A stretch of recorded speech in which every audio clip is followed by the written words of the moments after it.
Lokumu na kolo mukulu, mokeli ya mokili, nzambe ya bankulu. Salutations de paix à tous, je vous passe le sako ya bana et zalela.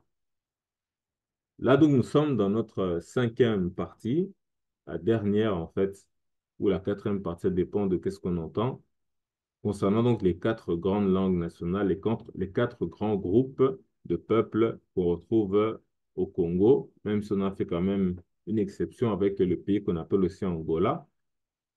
Et ça, c'est donc la quatrième langue qu'on va voir dans le cadre du dialogue entre Israélites. Donc, cette présentation est adressée à nos frères d'Israël unis en Christ, à qui on passe le shalom. Donc, comme on le rappelle souvent, donc la mission des Israélites est indiquée dans Genèse 18, 18 à 19, qui dit Yambelama. Donc Abraham deviendra certainement une nation grande et puissante, et en lui seront bénies toutes les nations de la terre, car je l'ai choisi afin qu'il ordonne à ses fils et à sa maison après lui de garder la voie de l'Éternel en pratiquant la droiture et la justice, et qu'ainsi l'Éternel accomplisse en faveur d'Abraham les promesses qu'il lui a faites. Donc ça, c'est la mission des Israélites. On rappelle que dans l'hébreu biblique, il n'y avait pas de voyelle. Je veux dire, mais s'il n'y a que des consonnes, on n'est pas capable de lire. Oh, détrompez-vous. Si on affichait un mot en français, on pourrait faire l'exemple. Là, par exemple, j'affiche un mot en français ici. Est-ce que vous êtes capable de le lire? Vous avez reconnu Jérusalem, pourtant, il n'y a pas de voyelle. J, R, L. Mais tout de suite, vous avez deviné que c'était Jérusalem, alors qu'on avait enlevé les voyelles. Mais c'était pareil en hébreu. Donc, Ruben, on dira RBN si on enlève les voyelles. Ensuite, en lingala, la lettre R se prononce L. Radio, on dira ladio. Donc, RBN devient LBN en lingala. Ensuite, concernant les nasales, Coco, c'est le même terme que Nkoko en lingala.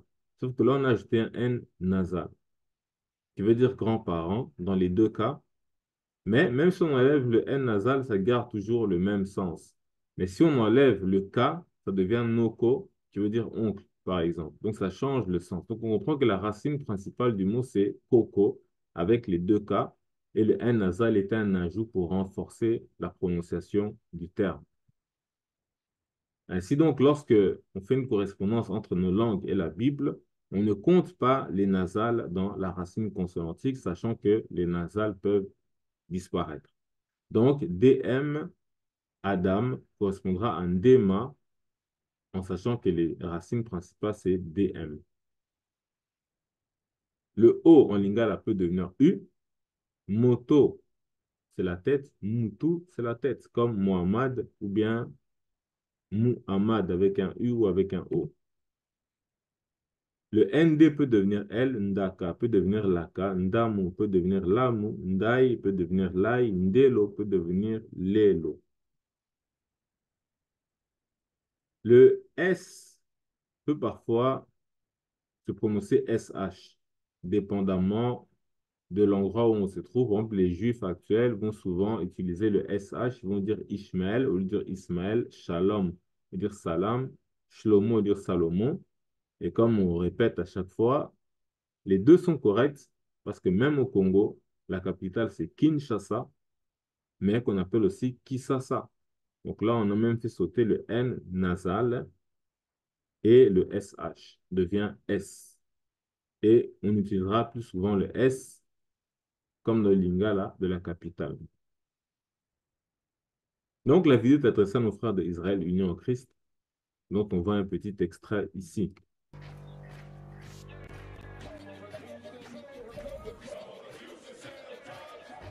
Nation is men leading by example.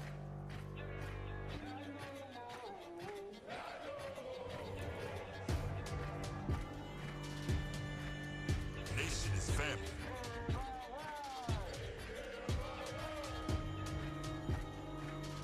Nation is community. Nation is children with role models.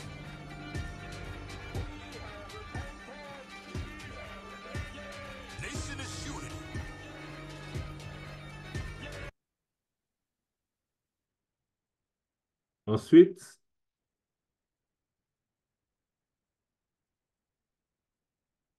oui, puisque si on s'adresse à ces frères-là, c'est comme on l'avait dit dans la toute première partie, quand ils abordent les frères dans la rue, ils veulent leur prêcher qu'ils sont des Israélites, mais ils leur disent souvent, vous n'êtes pas des Africains, vous n'êtes pas des Ivoiriens, vous n'êtes pas des Sénégalais, vous n'êtes pas des Congolais, vous êtes des Israélites.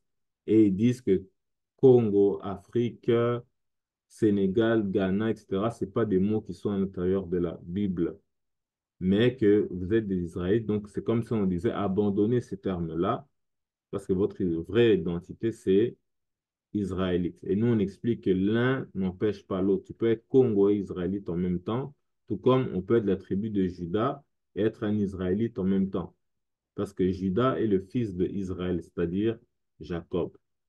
Tout comme on peut dire que tu es un hébreu, un sémite, et ainsi de suite, ça n'empêche pas d'être à la fois israélite. Et comme on le disait, il y a quatre grandes langues nationales au Congo, Lingala, Kikongo, Swahili et Chiluba. On a bien vu que ces termes Congo étaient dans la Bible, Swahili était dans la Bible, et Chiluba ou bien Luba, la racine, est bel et bien à l'intérieur de la Bible avec le même sens que dans la Bible et dans nos langues africaines. Et que nos frères, donc, lorsqu'ils vont prêcher, au lieu de dire à un frère congolais, tu n'es pas congolais parce que Congo n'est pas dans la Bible, au contraire, de lui dire que parce que justement Congo est dans la Bible, que tu as des raisons de bien penser que tu peux être un Israélite. Ainsi donc, il ne restait plus qu'à avoir le terme Ngala, qui a donné Ngala. Et justement, on avait mis cet extrait de musique où quelqu'un, dans une chanson toute récente, mentionne les quatre langues, Ngala, Luba, Congo et Swahili.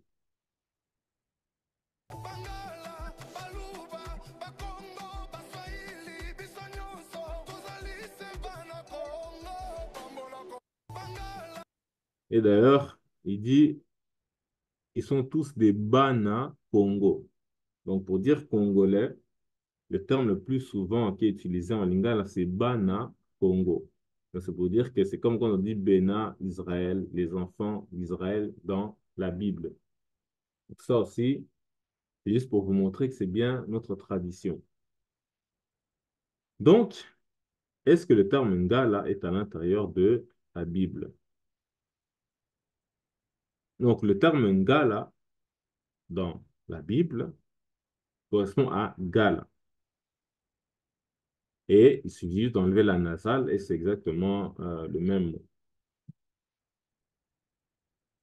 Gala veut dire s'emporter, s'animer, s'irriter.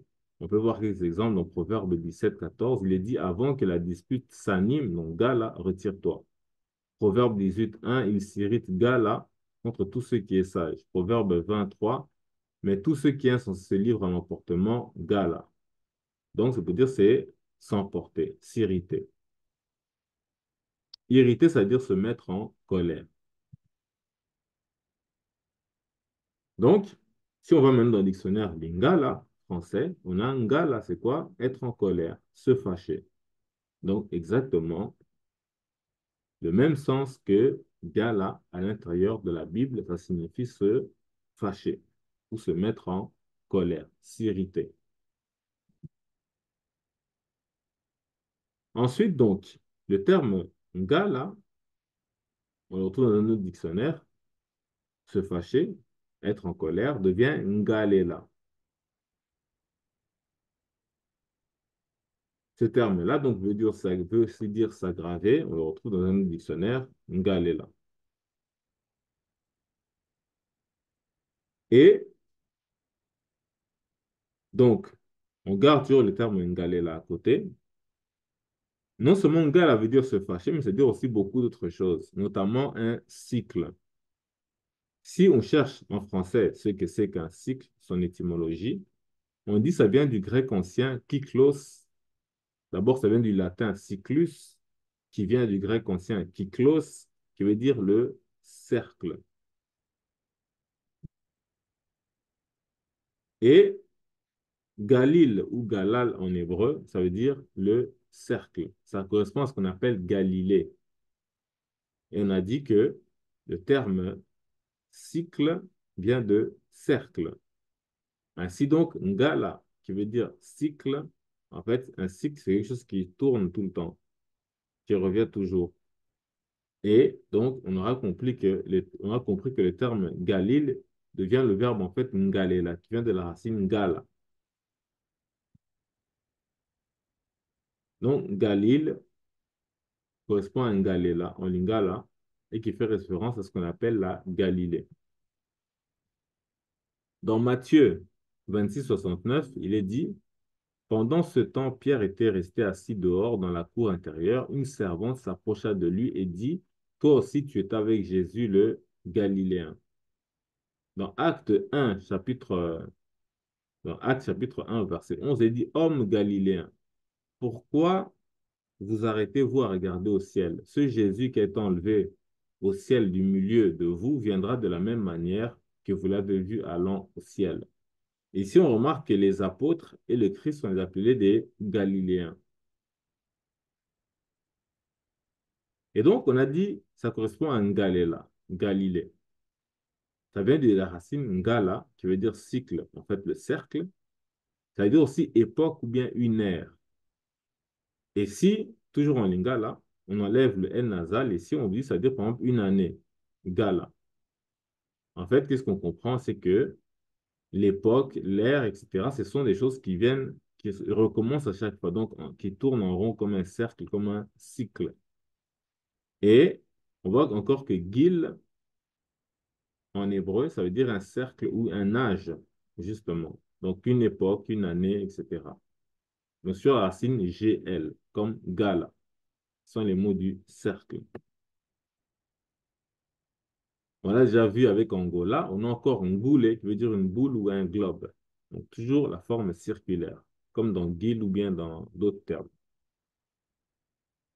Ensuite, on a le terme Galgal ou bien Gilgal, très connu dans la Bible. Il est très important. On en reparlera, lorsqu'on parlera du prophète Ézéchiel.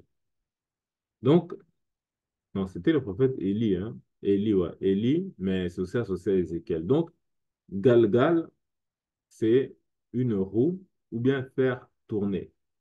Et Ngala, parce que Galgal, en fait, c'est comme si on prenait Gala, Gala. Donc, c'est le même mot qui est répété deux fois et on a compris que c'est le mot autour du cercle de tournée, etc. Donc, c'est le même terme que Gala ou Gil, etc. Donc, Ngala, c'était déjà cercle, cycle, ou bien c'est aussi faire des tours, etc. Donc, tout ce qui revient à chaque fois. Donc, il y a des mots comme Ngala, Ngala, Ngela, Ngela, Ngeli, Ngeli, etc. qui existent même en Lingala. Et d'ailleurs, à la fin de la chanson, il dit Congo et Kongala, le Mike Kalambay à la fin. Parce que ça, c'est un autre sens qu'on va voir ici, qu'on retrouve aussi dans la Bible. Donc, conclusion, première conclusion, on va dire, Ngala correspond bien à Gala dans le sens de cycle ou bien de cercle. Mais on a aussi vu s'irriter, se fâcher. On dit dans Marc 11, 16 à 20, il est dit, en parlant du Christ, comme il passait le long de la mer de Galilée, il vit Simon et André, frères de Simon, qui jetaient un filet dans la mer, car ils étaient pêcheurs. Jésus leur dit, suivez-moi et je vous ferai pêcheurs d'hommes. Aussitôt, ils laissèrent leur filet et le suivirent. Étant allé un peu plus loin, il vit Jacques, fils de Zébédée, et Jean, son frère, qui eux aussi étaient dans une barque et réparaient les filets. Aussitôt, il les appela. Et aussi, eux aussi l'ont suivi. Ensuite, on nous dit Simon, André, Jacques et Jean. Ces quatre hommes avaient beaucoup de points communs. Ils étaient tous pêcheurs. Ils travaillaient à la mer de Galilée. Nous savons par des documents historiques que la pêche était une industrie importante en Galilée. En lingala, Mongala, ça veut dire une rivière. Et c'est aussi une personne de la tribu des Bangala, un locuteur du Lingala ou bien un habitant du fleuve et de ses rivières. En fait, c'est un qui habite proche de l'eau, tout simplement. Et Donc, on dit, bon, mon gars là, quelqu'un de la tribu des Ngala, ou bien ceux qui sont proches de la rivière, on nous dit, à Lingala, Musolo, c'est le produit de la pêche. C'est l'argent, c'est la fortune ou la richesse. On nous dit donc, pêcher, alors que les Bakongo utilisent le terme mbongo pour désigner l'argent, même si en Lingala aussi on utilise aussi mbongo, ils disent les Bangala se servent du terme mosolo qui signifie produit de la pêche. Chez les Bangala, en effet, la pêche est toujours considérée comme un secteur économique clé qui permet de gagner de l'argent et de devenir riche. Donc, ça fait un lien en fait avec le Galilée, la Galilée de la Bible et les pêcheurs, etc. Il y a quelqu'un qui a écrit beaucoup de choses. Je ne sais pas si c'est le frère, je ne vois pas qui a écrit ça, le frère C'est Guy. moi. Oui, tu disais? J'avais écrit Galalé, c'est le parfum. Galé, c'est l'enclos. Gara, c'est l'indigo. Guélé, c'est Doum, enfin le palmier Doum. Mhm, Guéli, c'est depuis. C'est un rapport avec le temps. mhm, Guilo, c'est être grand ou haut ou long. Guillet, mhm. c'est long, ouais. Golé, c'est le mortier, le travail. Golé, c'est le parc à bestiaux. Et on a golé, pêcher à la ligne. Ah, ça c'est intéressant, parce que on sait que le R devient L, donc effectivement, péché rappelle tous les mots qu'on vient de voir concernant Gala, et surtout aussi au début, j'avais parlé d'enclos, et l'enclos, c'est ce qui encercle, ce qui entoure aussi. Exactement. Excellent, parfait, Matondo, et même je vois Gala, le parfum, etc. Donc, ce sont les mots du liquide aussi.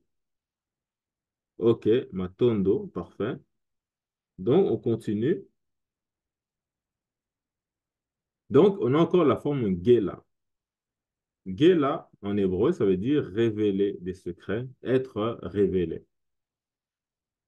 Et Ngala veut dire illuminer. Gela vient de Gala en hébreu, une autre forme de Gala. Et cette forme de Gala-là, c'est-à-dire se révéler lui-même, par exemple Dieu qui se révèle ou bien qui révèle à quelqu'un quelque chose, etc. Et donc, on dit que Gala veut encore dire ouvrir les yeux ou bien avertir. Si on cherche avertissement en lingala, c'est angele. Avertir dans un autre dictionnaire, on voit encore c'est angele. Et angele, en tant que verbe, ça devient ngela, comme gela en hébreu, qui est la racine de gala ou bien la même famille que gala, comme on l'a vu tout à l'heure. Donc, angele veut aussi dire la vigilance. Être vigilant en lingala, c'est nga. Et ça fait référence à une clarté vive de la lumière.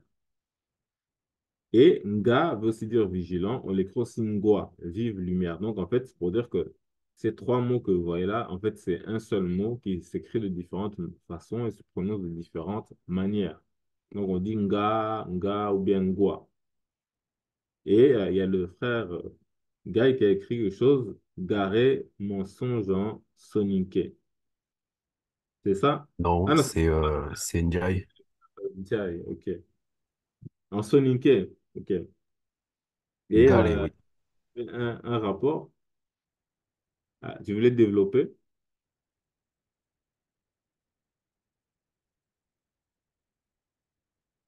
Est-ce que tu nous entends, Frandia? Oui, je vous entends. Ok, est-ce que tu avais quelque chose à développer par rapport à ce que tu as dit là? Non, c'est juste comme le mot garé. C'est-à-dire, c'est Ça, une- c'est peut-être égaré, ou la gare en français. Mais parfait, mais c'est après tout, être illuminé ne peut pas dire être illuminé toujours dans le bon, hein, et tu peux être illuminé aussi dans le mensonge. Ok, donc on continue. Donc, comme on a dit que le terme ga, ngwa, c'est le même mot. Donc, on va à chaque fois, c'est vigilance, et l'autre côté, c'est vigilant, la lumière vive, etc. Et si on va dans un autre dictionnaire, ngwa veut dire brillant, éclatant. Ça vient du verbe ko, ngala. Donc, on aura compris que quand on parlait de vigilance, ngela, angele, avertissement, etc., c'est toujours le verbe ngala. Donc, Ngala, sa racine, c'est Ngala, qui veut dire briller. Et donc, Ngala correspond donc au fameux Gala, dans le sens, cette fois-ci, maintenant, d'avertir, d'être vigilant, d'ouvrir l'œil, etc. Et ça a donné Angele, qui veut dire la vigilance, avertissement, etc. Et qui vient donc du terme Ngala. Donc, Angele, en tant que verbe, ça correspond à Ngela ou Ngala, qui correspond à Ngela, correspond à Ngela en hébreu. Ngala correspond à Gala en hébreu. Et on voit que les deux sont des synonymes. Donc, on voit Ngala et Ngela.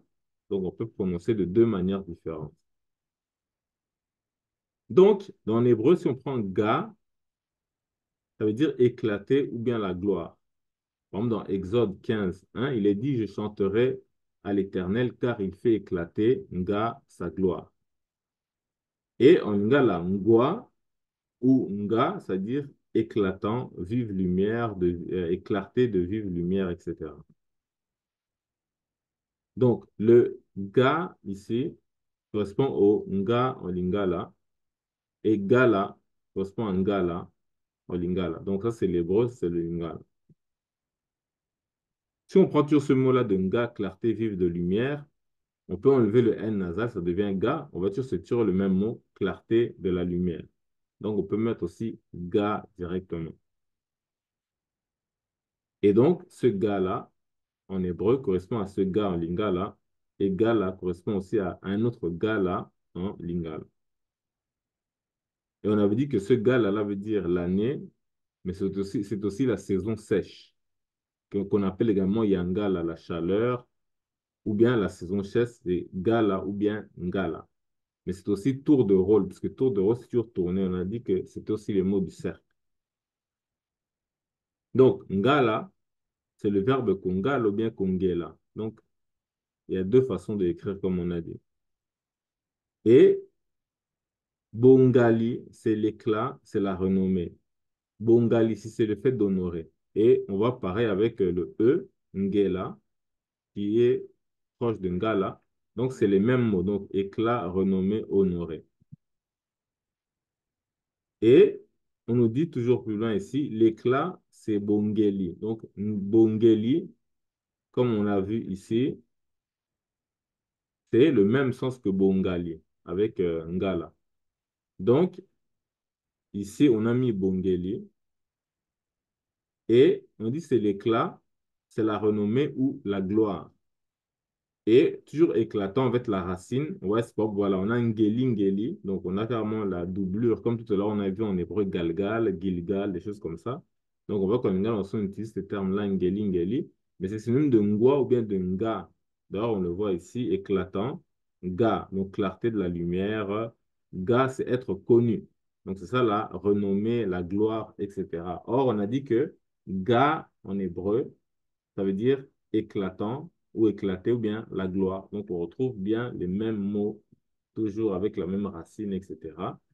Ainsi donc, on aura bien compris que, en conclusion, Ga en hébreu correspond à Ga en lingala et Ga devient Gala en hébreu et Ga en lingala devient aussi Gala. Et ça fait référence dans les deux cas à ce qui est éclatant et ce qui est glorieux, etc. Ainsi donc, Ngala est bel et bien dans la Bible. Donc, est-ce que c'était quand même assez clair, même si il y avait beaucoup de termes? Oui, Oui, très oui, clair. c'était très clair, ouais.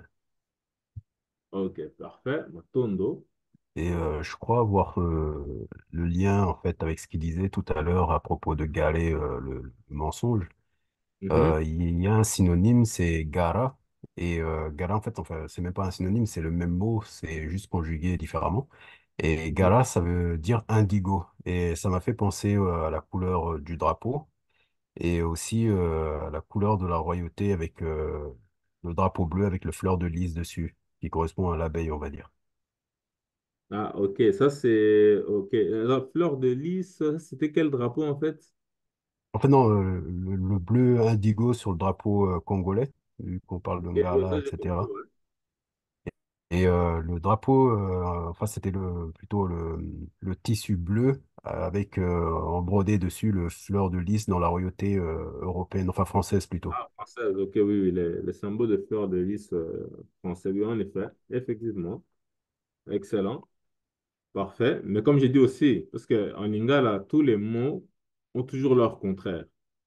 Donc, le contraire va souvent être WA par rapport à si il était en A. Donc, mais c'est ça aussi. Donc, il y a, comme j'ai dit, il y a tout son illuminé. Quand on dit que ça veut dire illuminé, mais tu peux être illuminé dans le bien comme dans le mal. Mais Exact. Matondo pour les précisions. Donc, on a vu qu'Engala était bel et bien à l'intérieur de la Bible avec le même sens. Si on voulait faire simple, on aurait pu même s'arrêter dès le début à Ngala qui veut dire s'irriter, se mettre en colère.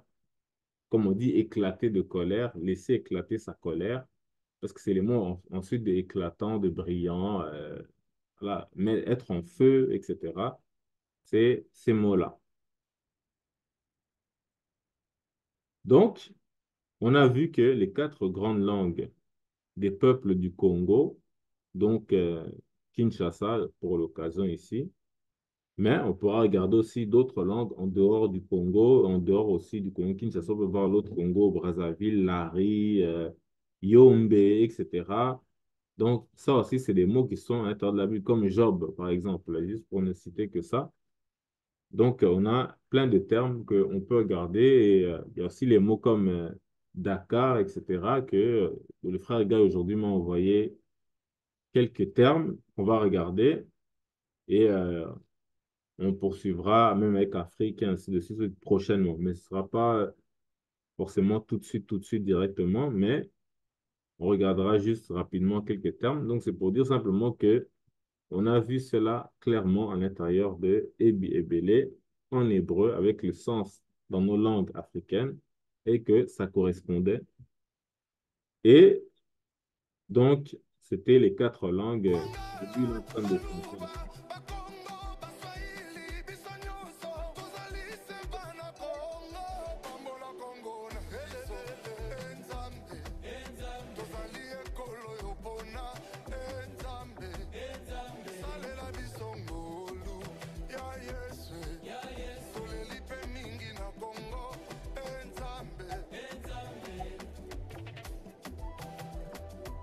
Heureuse la nation dont l'Éternel est Dieu. Père, le Congo est à toi. Il t'appartient. Donc, comme on est sur cette chanson, je ne sais pas si vous entendez, parce que moi, je n'entends pas bien ici. Normalement, le son aurait dû être fort, mais je ne sais pas pourquoi il est faible. Mais c'est ça. Donc, souvent, il va dire le Congo t'appartient, il va dire à Dieu, mais eux-mêmes, ils ne connaissent pas ces choses-là. Ils ne savent pas que ces mots-là sont à l'intérieur de la Bible. Donc, en fait, tout le monde presque est dans la même confusion, en fait. D'un côté, il y a nos frères qui sont aux États-Unis, ils entendent Congo, Afrique, etc. Et ils ne voient pas ça dans la Bible. Bien évidemment, ils ne lisent pas forcément la Bible en hébreu, mais même s'ils le lisent, ils ne connaissent pas nos langues africaines, puisqu'ils ont été déracinés. Et de l'autre côté, ceux qui sont à l'intérieur du Congo, non seulement ou en Afrique, ils sont désinformés, ils n'ont pas accès à l'Internet, le courant part tout le temps, etc. Beaucoup de difficultés. Ils parlent leur langue, ils gardent leur nom, mais ils ne vont pas forcément aller voir dans la Bible en hébreu. Donc, dans les deux côtés, on a le même problème. Donc, l'idée, c'est, comme on a vu à la base, c'était par rapport à ce qu'on entendait chez nos frères d'Israël unis en Christ, qui sont un peu partout dans le monde en train de prêcher aux gens qui sont des Israélites et qui disaient souvent aux gens la chose suivante, comme on entend ici. C'est Biblia. Et loko. La Bible est comment la verset ni que Israël. La Bible est comment congolais. Comment congolais était justement. Il y a un autre découvert la séance de la Biblia. Surtout sur la masole à la nation, est-ce que au monde Congo na Bible, terme Congo ou bien africain ou bien Côte d'Ivoire ou bien nigérien, mais tu as vu que tu as battu mon corps. Alors, donc Moïse appelle ça qui est signe pour identifier nani tu as na Bible. OK? Maintenant là ça y est verset et prouver identité na biso na Bible. Parce que le terme Congo ou bien africain est en Bible. Ok? Donc voilà, donc comme les frères disent ici, donc les mots comme Afrique et Congo, c'est pas dans la Bible. Donc nous, on leur dit plutôt reconnectez-vous à la source, c'est-à-dire reconnectez-vous à vos langues africaines et à vos noms africains. Parce qu'on aura vu souvent que nos frères israélites qui sont aux États-Unis, ils vont prendre des noms bibliques qui sonnent justement un peu hébreux, mais ils ne savent pas forcément qu'on a gardé nos langues et nos noms en Afrique. Et qu'en réalité, ce sont des mots qui sont des noms qui sont bibliques. Donc, ils n'ont même pas besoin de, en réalité, chercher des noms qui sont des translittérations, qui font enlever les voyelles, etc. Tandis que nous, on a les langues jusque maintenant. Et donc, ce qui confirmait bien ce que disait le frère, justement, à nos frères d'Israël unis en Christ, quand on lui a posé la question, mais finalement, c'est quoi la solution? Solo na biso moko. Ozomona, siko solution pona yo. Ezandi ni poto 6. Bon, pour tosilisa masolo na biso on a sepeli vraiment to partager pour nanga solution eza tozongela bobiso. Bobiso c'est-à-dire tozongela Congo donc dans toutes les formes du terme, c'est-à-dire déjà Congo na ka nenge tombano lo ba Congo biso toza ba Congo. Toi ba congolais toi ba non, on est des Congo. Et puis les peuples Congo, nous sommes des peuples d'agriculteurs, de pêcheurs. Donc nous avions des bases, nous avions des... Donc voilà, donc comme le frère disait, il faut revenir avec Congo avec un K. Donc en cela, il dit vrai. Et les frères aussi d'Israël unis en Christ disent vrai dans le sens où ils disent qu'il faut revenir à notre identité israélite. En fait, les deux ne forment qu'un. Mais d'un côté, c'est vraiment la rencontre des deux extrêmes, des deux contradictions. D'un côté, on va peut-être laisser de côté la Bible en disant il faut revenir à notre tradition Congo avec K, sans savoir forcément que ce mot Congo est déjà dans la Bible, d'où l'idée que le frère doit aussi aller regarder et puisqu'il parle déjà la langue, puisqu'il a déjà les noms, eh ben, ça va devenir clair pour lui. Et de l'autre côté, les frères sont bien ancrés dans la Bible. Ils savent qu'ils sont des Israélites, mais ils ne savent pas que les Africains sont restés en fait des Israélites par rapport à leur langue, par rapport à leur nom. Et c'est ça qui va manquer à nos frères. Pourtant, lui, c'est un Congolais visiblement, puisqu'il parle le Lingala, mais lui aussi n'a pas accès à cette information-là et il est bien placé justement pour pouvoir en parler à ses autres frères d'Israël unis en Christ, notamment les chefs qui sont aux États-Unis. Et ça, justement, on va voir si on peut directement avoir accès aux frères qui passent dans les réseaux ou quoi, vraiment pour lui transmettre ces vidéos afin qu'ils voient cela et aller plus loin. Voir justement les prophéties de Yang ici, etc., que nous, on va regarder et qui se retrouvent dans la Bible et ailleurs, toujours là où eux, peut-être, ils ne s'y attendraient pas. Mais bon, ça, c'est un autre sujet. C'est ça, comme on disait, donc le grand chef d'Israël Union en Christ, c'est le bishop Nathanaël. Donc, on voit le nom Nathanaël, ça sonne biblique. Elle comme abréviation de Elohim, etc. Et Nathan comme le prophète Nathan. Tu vois, les deux seconds chefs, les deux autres bishops, Yawasap, qui rappellent le nom de Joseph, par exemple.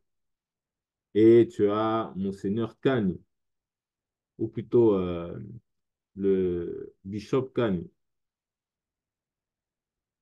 Tu as ensuite ceux qui sont un peu en dessous. Tu as Asaph, toujours une variante de Joseph. Tu as Abayel, Abba, c'est seulement le Père, El, Dieu, ou bien des mots comme ça. On a Ethan, on a Labaka, donc ça devient même compliqué. On a Malakia. Donc, ils ont repris des noms. C'est sûr que, on va dire, 9 fois sur 10, je ne sais pas quel pourcentage, la plupart ne sont pas nés avec ces noms-là. Simplement, quand ils sont revenus à leur identité israélite, ben, ils ont été prendre ces noms-là. Ils auraient pu prendre aussi des noms africains qui correspondent directement au sens des noms qu'ils ont repris, et d'où l'idée que c'était important.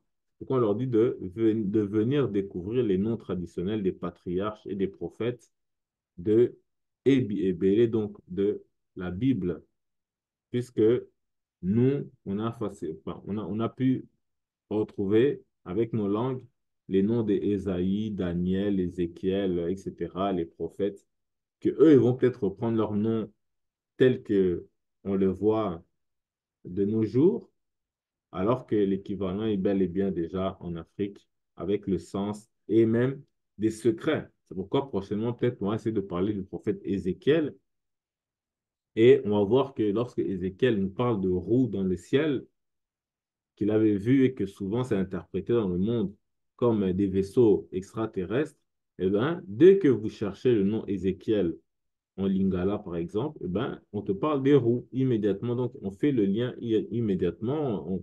On t'explique que ces roues pourraient faire telle chose, pourraient créer telles affaires par rapport à notre monde, puisque eux, justement, ils parlent beaucoup de vaisseaux spatials, nos frères israélites de Israël Union en Christ, etc. Eh bien, vous allez voir, si vous vous intéressez au nom d'Ézéchiel, vous allez voir qu'on vous parle des roues. Si vous vous intéressez au nom de Jérémie, vous allez voir qu'on vous parle de quelqu'un qui a été créé comme un peu avant la création, ou bien en tout cas avant sa création physique. Quand on dit que voilà, avant que ta mère te mette au monde, moi je te connaissais avant que tu sois créé, etc. Donc, il était déjà connu. Donc, toutes ces choses-là, dans la tradition, une fois qu'on s'intéresse au nom de ces prophètes, on voit directement leur histoire qui commence à se dérouler sous nos yeux. Donc, c'est ce qu'on invite nos frères à faire. Donc, on s'arrête ici. Le Kumunankolo, Tatanzambia Bankulu, Père Santé en salutation et shalom à nos frères israélites.